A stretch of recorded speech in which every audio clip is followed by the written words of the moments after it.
নমস্কার, আমি Bidisha, second year BHMS student. আজ আমি তোমাদের সঙ্গে শেয়ার করব সকালের ঘুম থেকে ওঠা থেকে সারাদিন আমার কিভাবে কেটে যায়। এতদিন যারা আমার ভ্লগ দেখছো, তোমরা এতদিনে জেনেই গেছো আমি হস্টেলে থাকি। ব্রেকফাস্ট বলতে আমরা রান্নাবান্না করে খেয়েই যাব কলেজে।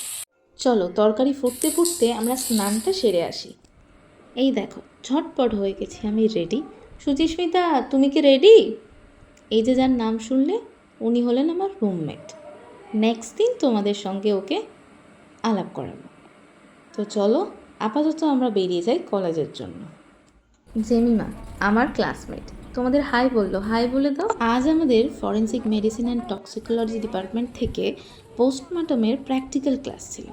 দেখো, ফার্স্ট ইয়ারের অ্যানাটমিতে যতই ডাইসেকশন ক্লাস করে থাকি না কেন, মনের মধ্যে একটা অন্যরকম অনুভূতি কাজ করছিল। তো সেই মিশ্রিত অনুভূতি নিয়ে আমরা ফাইনালি চলে গেলাম মর্গের ওদিকে।